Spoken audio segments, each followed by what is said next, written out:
Сәлеметсіздер ме, құрметті оқушылар? Менің есімім Жансая Нұргелдіқызы.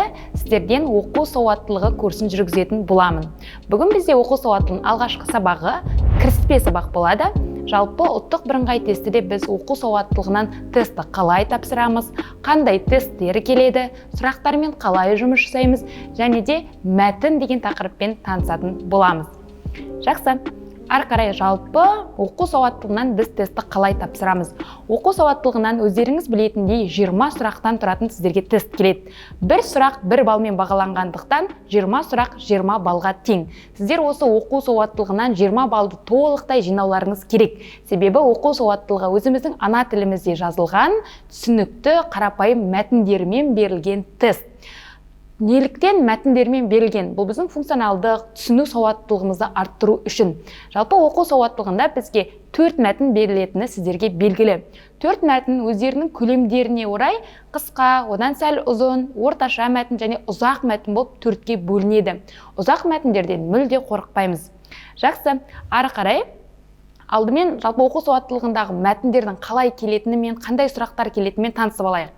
Бірінші мәтінді көріп тұрсыздар, түйеқұс туралы қысқаша бірге мәтін берілген. Түйеқұс туралы болғандықтан жалпы жан-жануарларға қатысты мәтіндер түсінуге өте оңай болып келеді. Алдымен бірінші сұраққа назар аударайық. Түйеқұс қандай жерде мекендейді дейді. Яғни бұл сұраққа жауап беру үшін біз міндетті түрде мәтіннің ішіне қараймыз. Бұл мәтіннің ішінен алынған сұрақ. Біз бұған, мысалы, егер де бізге тақырып таңда немесе идеясы қандай айтса, бізге ойлану керек болады. Бұл мәтіннің мағынасына жақын қандай идея болуы мүмкін деп. Ал бұл біз үшін ойланатын сұрақ емес. Себебі бұл тікелей мәтіннің ішінен алынған сұрақ. Екінші сұраққа қараймыз. Түйеқұстың басқа құстардан ерекшелігі деп сұрап тұр бізден. Бұл сұрақта дәл тура мәтіннің ішінен алынған мағыналық сұрақ болып табылады. Жақсы, тесттарды сіздер өздеріңіз үйден орындайсыздар, тоқтатып қойып, мен ары қарай жалпы түсіндіріп кете берейін. Екінші мәтінді қараймыз. Екінші мәтін өздеріңіз көріп тұрғандай бірінші мәтінге қарағанда сәл көлемі үлкендеу болып тұр екен. Мұнда бірінші сұрақ: Қазақстан ғалымдары қандай ғылыми жаңалық ашты дейді. Бізге Қазақстан ғалымдары қандай ғылыми жаңалық ашқанын білу үшін міндетті түрде мәтіннің ішінен Қазақстан ғалымдары деген сөзді табуымыз керек.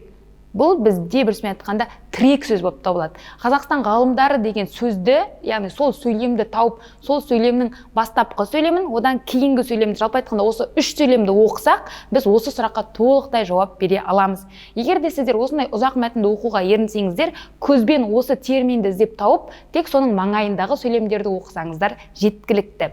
Жақсы, алдымен біз жаңа байқадық, алғашқы мәтінде, бірінші мәтінде бізде неше сұрақ келіп тұр екен? 2 сұрақ келіп тұр екен. Ал енді екінші мәтінде, екінші сұрақ: арқардың негізгі жауы нелер дейді. Негізгі жауын табуымыз керек. Үшінші сұрақ: арқарды аулауға тыйым салынған неліктен деп сұрап тұр, Бізде бұл жерде тірек сөз тыйым салынған болып тұр. Арқар қандай жерлерді мекендейді? Қандай жерді мекендейді? Барлық осы жерде берілген 3 сұрақта біздің мәтін бойынша мағыналық сұрақтар болып табылады екен. Себебі, егер де сіз мысалы қазақ тіліне дұрыс түсінбейтін болсаңыз, орыс тілді болсаңыз, немесе орыс мектепте оқитын болсаңыз, немесе қанша оқығанмен мәтіннің мазмұнын түсіну сізге қиын болатын болса, онда сіздер осылай тірек сөздермен жұмыс жасасаңыздар болады. Осы тірек сөздерді, мысалы, негізгі жауы, тыйым салынған, мекендеген жері деген сөзді тауып аламыз да мәтіннің ішінен, соның маңайындағы сөйлемдерді оқып, осы сұрақтарға жауап беруге болады екен. Жақсы, енді бұл екінші мәтінде бізде неше сұрақ бар болды? 4 сұрақ бар болды. Ары қарай үшінші мәтін көріп тұрғандарыңыздар, үшінші мәтіннің көлемі манағы 1 мен 2-ге қарағанда үлкендеу болып тұр екен. Үшінші мәтінді толық алдымен оқып аласыздар, немесе мәтінді оқымас бұрын сұрақтармен жұмыс жасасаңыздар да болады. Әркімге әрқалай. Бір адамдарға мәтінді толық түсініп алғаннан кейін сұрақтарға жауап берген ұнайды, ал кейбір адамдарға алдымен сұрақтарды оқып алып, сол сұрақтың жауаптарын мәтіннен іздеген ыңғайлы болады. Сіз өзіңізге ыңғайлы жолын қараңыз. Ал менің қолданатын жолым: мен алдымен сұрақтарды міндетті түрде оқып аламын, менен не сұрап тұрған түсініп алғаннан кейін барып мәтінді оқимын. Себебі сол кезде мен уақыт үнемдеймін, әрі сұрақтың жауабын дұрыс табуға бұл маған көмектеседі. Сіздер де осылай жасап көріңіздер. Жақсы, үшінші мәтіннің алғашқы сұрағы: үшінші бөлім Бауыржанды қалай қандай бала ретінде танытады дейді. Үшінші бөлім деп тұр бұл жерде. Қараңыздар, бұл уже мағыналық сұрақ емес, сіздер бөліммен жұмыс жасап білулеріңіз керек бұл кезде. Келесі, қандай бала ретінде дейді. Жалпы оқу сауаттылығында адамдардың мінез құлықтарына байланысты, қасиеттеріне, көңіл күйлеріне байланысты сұрақтар өте көп кездеседі. Кейбір адамдар болады, мысалы, адамның мінез құлықтарын ажырата алмайды. Мысалы, ақкөңіл бала мен мейірімді бала екеуінің мағынасын ажырата алмайды. Ақкөңіл мен мейірімдіні бірдей ойлайды, дұрыс па? Осындай жағдайда сіздер адамның бойындағы қасиеттер мен мінездің айырмашылықтарын білулеріңіз керек. Қандай қасиет, қандай жағдайда орын алады, мысалы, оны алдағы сабақта міндетті түрде өтетін боламыз. Жақсы, енді қараңыздар, бұл сұраққа жауап беру үшін біз міндетті түрде мәтіннің бөлімдерімен жұмыс жасап білуіміз керек екен. Мысалы, бұл бізде бірінші бөлім қазір деп басталып тұрған. Ал мына жерде бізде екінші бөлім басталған. Ары қарай мына 2 рет деген жерден бізде үшінші бөлім басталып тұр екен. Яғни бұл сұраққа жауап беру үшін бізге жай ғана осы үшінші бөлімді оқып, Бауыржанның қандай қасиетін көріп тұрмыз, соны белгілеуіміз керек екен. Жақсы, ары қарай. Екінші сұрақ, үшінші мәтіннің екінші сұрағы, мәтінде қандай стиль түрлері кездеседі дейді. Бұл сұраққа жауап беру үшін біз міндетті түрде стильдің қандай түрлері бар, оны қалай ажыратамыз, соны білуіміз керек екен. Ары қарай, үшінші сұрақ, екінші азат жолда автор Бауыржанның қай қасиетін сынға алады дейді. Бұл да дәл манағындай, біз абзацпен бөліммен жұмыс жасап білуіміз керек. Екінші, бұл сұраққа жауап беру үшін бізге бірінші және үшінші азат жолды оқып керек емес. Тек қана екінші азат жолды оқимыз. Осы екінші азат жолда Бауыржанның қандай қасиетін автор сынға алып тұрғанын табуымыз керек екен. Бұл жерде де адамның мінез құлықтарын ажырата білуіміз керек. Жақсы, төртінші сұрақ, Бауыржанның құпия әуестенушілігі дейді. Яғни Бауыржанның, біздің басты кейіпкеріміздің өзінің бір жаны сүйетін бір ісі бар екен, хобби деп айтамыз ғой. Ешкімге айтпай өзі сол іспен айналысады екен. Біз сол істің қандай іс екенін табуымыз керек. Бұл мәтін бойынша мағыналық сұрақ, яғни бұл сұрақтың жауабын тікелей мәтіннен іздеп отырып таба аламыз. Ары қарай, бесінші сұрақ. Мектебіміздің тарихында тұңғыш рет біздің оқушымыз республикалық додадан бірінші орын алып келіп отыр дегенде, өзіңе қадалған 100 деген көзден қысылып төмен қарадың деген пікір Бауыржанның қай қасиетін танытады дейді. Біз бұл сұраққа мәтінді оқымай-ақ жауап бере аламыз, себебі бізге сөйлемді беріп қойған. Осы сөйлемнен біз Бауыржанның қандай қасиетін көреміз деп сұрап тұр екен. Бұл да тікелей адамның, кейіпкердің бойындағы қасиетке, мінездеріне байланысты қойылған сұрақ. Онымен жұмыс жасауды міндетті түрде мен сіздерге үйрететін боламын. Жақсы. Келесі, үшінші мәтіннің 6-шы сұрағы. Жалпы үшінші мәтін бізде 6 сұрақтан құралады. Мәтін мазмұны бойынша дұрыс тұжырымдар дейді.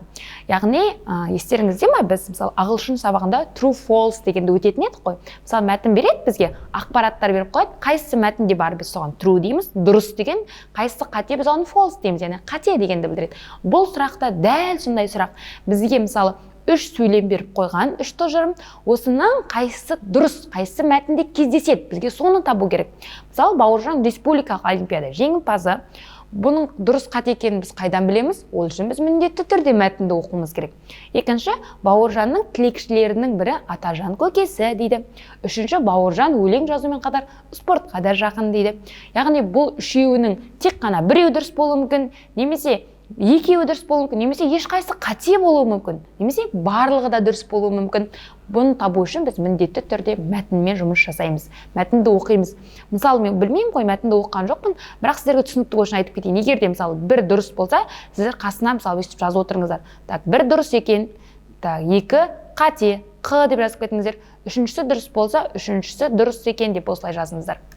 Яғни немесе осылай плюс, минус, плюс қойып жұмыс жасасаңыздар да болады. Өздеріңіз ұмытып қалмау үшін, түсінікті болу үшін сіздерге. Ары қарай, 4-ші мәтін. Қараңыздаршы, 4-ші мәтіннің көлемі бастапқы 1, 2, 3-ке қарағанда әлде қайда ұзақ, иә?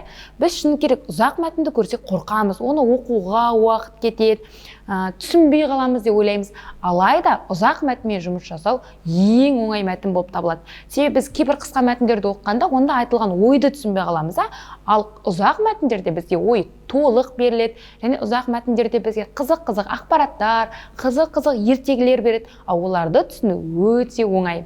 Жақсы. Ары қарай 4-ші мәтіннің алғашқы сұрағын қараңыздаршы. Мәтін бойынша өмірде жақсылықтың бар екеніне сенімін жоғалтпаған кейіпкер кім дейді. Бұл сұраққа жауап беру үшін біз мәтін кейіпкерлері деген тақырыпты өтуіміз керек. Біз оны алдағы сабақта өтеміз. Яғни бұл мәтінде бір кейіпкер бар екен, сол кейіпкерлердің ішінде өмірдегі жақсылықтың бар екеніне сенетін кейіпкер табуымыз керек.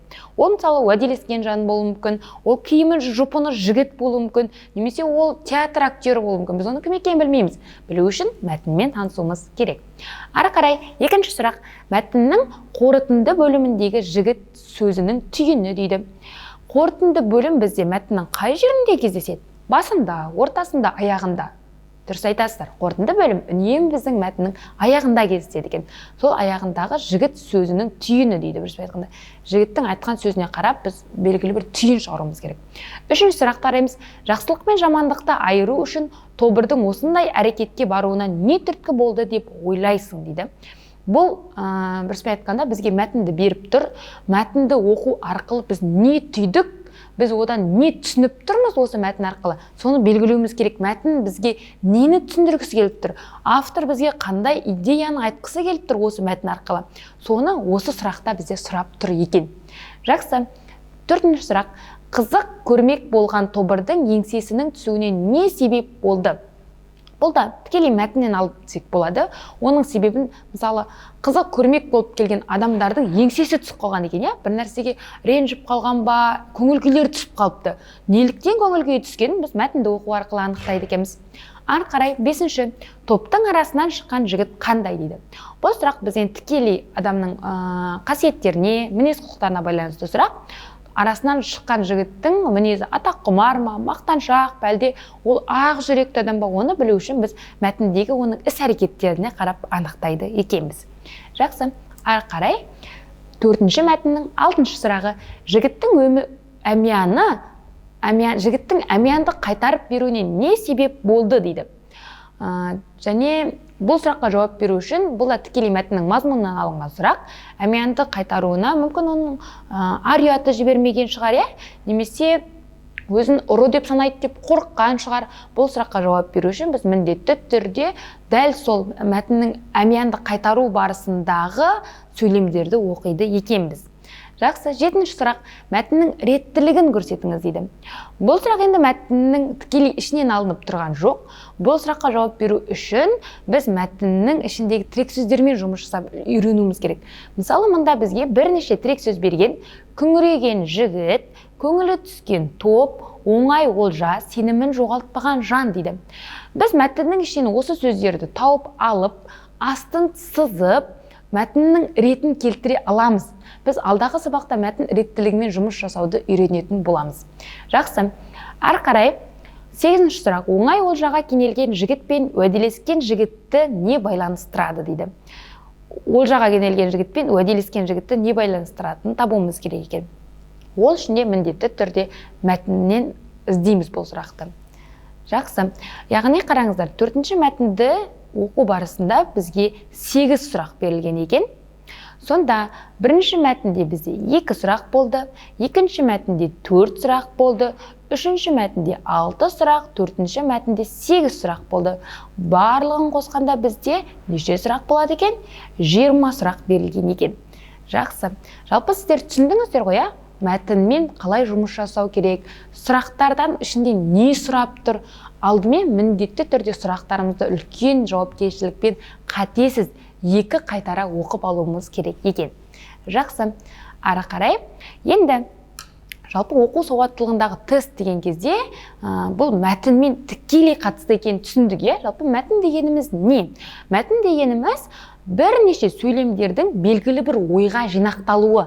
Мысалы, мен былай бірнеше сөйлемдер айтайын, бұдан мәтін деп айта аламыз ба біз бұл сөйлемдерді? Мен мектепке бардым, анам базардан алма әкелді, отан оттан да ыстық. Осы 3 сөйлемді біз бір-біріне қоссақ, мәтін шығады ма? Жоқ, мәтін шықпайды. Себебі бұл сөйлемдер мағына жағынан бір-бірімен мүлде тұтасып тұрған жоқ. Бір идеяға бағынып тұрған жоқ екен.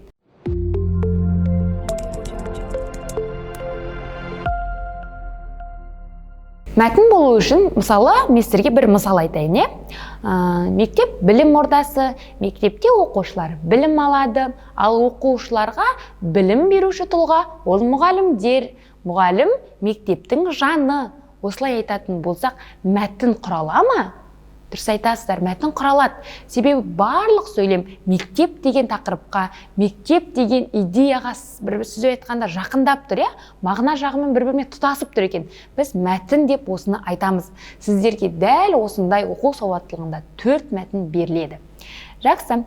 Енді мен оқушыларға үнемі осындай кеңес беремін. Жалпы мәтін мен сурет бір-бірімен өте байланысты нәрселер. Себебі біз суретке қарап отырып мәтін құрай аламыз, немесе мәтінді оқи отырып, ондағы болып жатқан оқиғаларды көз алдымызға елестету арқылы бір айтқанда сурет салып шығара аламыз. Немесе көз алдымызда оны фильм ретінде елестете алады екенбіз. Бұл бізге мәтінмен жұмыс жасауға өте жақсы көмектеседі. Мысалы, мына жерде сурет беріліп тұр, Осы суретке байланысты мен сіздерге сұрақ қояйын. Дастархан басында неше үлкен адам отыр? Сұрақтарыңыздаршы, дастархан басында неше адам отыр деп сұрап тұрған жоқ. Неше үлкен адам деп сұрап тұр. Яғни, сіздер суреттен көріп тұрғандай, дастархан басында әкесі, анасы және ағасы, қарындасы отыр, 4 адам, бірақ бізден үлкен адамның санын сұрап тұр. Сол үшін де біз 2 деп белгілейміз, себебі үлкен адамға әкесі мен анасы ғана жатады. Ал балалар, ол кішкентай балаларға жатады. Екінші сұрақ, үйдің кенжесінің есімі кім? Мен жаңа сіздерге әкесі, анасы, ағасы және қарындасы деп айттым. Осы сөйлеміме қарап, осы сөзіме қарап, үйдің кенжесі кім екенін анықтауға болады, Ол ағасы ма, қарындасы ма? Дұрыс айтасыздар, қарындасы. Енді қараңыздар, қарындасының есімі кім екенін білмейміз. Мен мысалы қазір ат қойып шығайын, Әкесінің есімі Нұргелді, анасының есімі Анар, ағасының есімі, немесе үлкен баласының есімі Кемел, ал кіші қызының есімі өте ерекше Зәмзәгүл деп аталады екен. Осылай атқаннан кейін барып сіздер бұл сұраққа оңай жауап бересіздер. Үйдің кенжесі қыз бала екенін білдік, оның есімі Зәмзәгүл екенін білдік, сонда ол бізде Д деген вариантта тұр екен. Жақсы. Үшінші сұрақ, мәтіндегі оқиғаға сәйкес мақал дейді. Біз осы суретті қарап отырып, біріспен айтқанда, мұнда белгілі бір жанұя, олардың тамақтанып жатқандығын, бір-бірімен тату-тәтті әңгімелесіп отырғандығын байқап отырмыз, Ал осыған қарап отырып, біз қай мақалды осы суретке сәйкес деп айта аламыз? Алғашқы мақал, еңбек етсең емерсің дейді. Мұнда белгілі бір еңбек жайлы айтылып тұр ма? Жоқ, еңбекке қатысты емес. А вариантын алып тастаймыз. Қанағат қарын тойдырады дейді. Енді қанағат жайлы мұнда ешқандай да бір сөйлем, мәтін, сурет еш нәрсе бізге айтып тұрмаған сияқты, қанағаттылық туралы. Оны да алып тастаймыз. С варианты, доссыз адам, тұзсыз тағам дейді. Мұнда тағамдар бар, келсем, бірақ та енді бұл мақалдың мағынасы достық туралы ғой. Бұл мәтінде достар жайлы айтылған ба? Жоқ. Соңғы, отан отбасынан басталады дейді. Яғни, осы мақал біздің суретімізге сәйкес келеді екен. Себебі, отан отбасынан басталады деп тұр. Мұнда суретте бізге осы жанұя, отбасы туралы айтқысы келіп тұр. Дұрыс жауап бізде Д вариантында тұр екен. Жақсы оқушылар, сонымен мәтіннің не екенін түсіндік, біз суретке қарап мәтін құра аламыз, немесе мәтіндерге қарап көз алдымызға сурет қылып оны елестете аламыз. Кімге қалай ыңғайлы, солай жұмыс жасаса болады. Енді мына жерде 2 мәтін беріліп тұр, Мен сіздердің осы мәтіндерді өздіктеріңізбен оқып, не айтылғандығын түсінгендеріңізді қалаймын. Және де бұл 2 мәтінге қарасаңыздар, алғашқы мәтінде тақырып қойылған, 2 дос деген тақырып қойылып тұр екен. Ал екінші мәтінде тақырып бар ма? Тақырып жоқ. Тақырып жоқ болса, ол мәтінге біз мүлде тақырып қоя алмаймыз дегенді білдіреді ме? Жоқ, олай емес. Біз мәтінді оқу арқылы, онда айтылған идеяға сүйене отырып, біз бұл мәтінге тақырып қоя алады екенбіз. Ол үшін де біз алдымен бұл мәтінді толық оқып түсініп алуымыз керек. Сіздерге қосымша тапсырма, осы екінші мәтінді оқып, оған өз беттеріңізше тақырып қойып көріңіздер. Жақсы. Енді бүгінгі тақырыбымызды аяқтау үшін сіздермен кішігірім тест орындап көрейік. Бір ғана сұрақтан тұрады. Тақырыбымызды біріспен айтқан кезде түйіндеу үшін. Алдымен мәтінді мен сіздерге оқып берейін. Бірде аңдардың патшасы арыстан бәрге жариялапты. Бір қазан суды қайнатып, осы суды кім ішеді, соған сыйлық беремін депті. Аңдар бірінен соң бірі келеді. Қанша өжеттенсе де, қайнап тұрған суды ішуге батылдары бармайды. Ең соңында қоян келеді. Қып-қызыл шоқта тұрған қазанды көтеріп алады да, суды ыстықтай ішуді өте жақсы көремін деп жан-жағына қарайды. Ендеше іше ғой дейді аңдар таң қалып. Қоян ұзыннан ұзақ тізіліп тұрған аңдарды жағалай жүріп, мінекей достарым, мынау ыстық су, көздеріңмен көріңдер деп бас-басына көрсетіп шығады. Қоян аңдардың барлығына көрсетіп шыққанша қазандағы су суыпқа салады. Алданған аңдар ауыздарын ашып, көздерін жұмады. Алданған арыстан қоянға көп сыйлық беріп, міне нағыз ер деп мақтаныпты. Қараңыздар, бұл жерде сонда қандай да бір жарыс ұйымдастырылған көріп тұрмыз. Қоян ыстық суды қалай ішті деп ойлайсыздар? Ол қазанды ұстап алып, барлық аңдарға өзін суын көрсетіп жүргенде, ол су мұздап қалады. Сонда біз қоянның бұл жерден қандай қасиетін байқап тұрмыз? Бізде сұрақта осыны сұрап тұр екен. Қоянның аңқаулығын, қоянның батылдығын, қоянның өжеттігін, қоянның тапқырлығын. Дұрыс айтасыздар. Қоянның бұл жерде миы дұрыс жұмыс жасап кетті. Ол өте тапқырлық қасиетімен осылай сыйлықты жеңіп алған екен. Дұрыс жауап бізде соңғы вариантта тұр. Жақсы оқушылар, сонымен біз бүгінгі тақырыпты қорытындылай келе, біз оқу сауаттылығында мәтінмен жұмыс жасайтынымызды түсіндік. Және алдағы сабақтарда біз сіздермен мәтіннің тақырыбымен танысамыз, мәтін тақырыбын қалай қоятынымызды білеміз, мәтін мазмұнын қалай тез түсінетінімізді, мәтін мазмұнынан тыс алшақ ойды анықтап үйренеміз. Немесе керісінше, жаңа true деп айттық қой, мәтін мазмұнына сай келетін ақпаратты тауып үйренеміз. Мәтін бойынша мағыналық сұрақтармен жұмыс жасаймыз. Мәтіннің идеясын, автордың айтқысы келген негізгі ойын тауып үйренеміз. Және мәтін мен мақал-мәтелді байланыстырып үйренеміз. Мәтін бөлімдерімен, азат жолдармен жұмыс жасаймыз. Мәтіннің түрлерімен, мәтін үлгісімен, мәтіннің стилімен танысатын боламыз. Сонымен қатар, мәтінде жауабы жоқ сұрақ, мәтін реттілігі, мәтін кейіпкерлері және мәтін кейіпкерлерінің мінездері мен қасиеттері, олардың көңіл күйлері деген тақырыптармен жұмыс жасап үйренетін боламыз. Және де лексика бөліміне кішігірім тоқталамыз, себебі мәтіннен бізден сөз мағынасына байланысты антоним, қарама-қарсы сөздер, сөзден мағыналас сөздер, синонимге қатысты сұрақтар келеді арасында. Осыған жауап беру үшін біз кішігірім лексика дейтін салаға тоқталады екенбіз. Және де сіздерге қосымша сабақтар, лайфхактар ұсынатын боламын. Қалай мәтінмен дұрыс жұмыс жасау керек, ал сұрақпен қалай дұрыс жұмыс жасау керек, тірек сөздермен қалай жұмыс жасаймыз, ұзақ мәтіндерді қалай оңай түсінеміз, оны менің алдағы сабақтарымнан көретін боласыздар. Келесі сабақта кездескенше сау болыңыздар.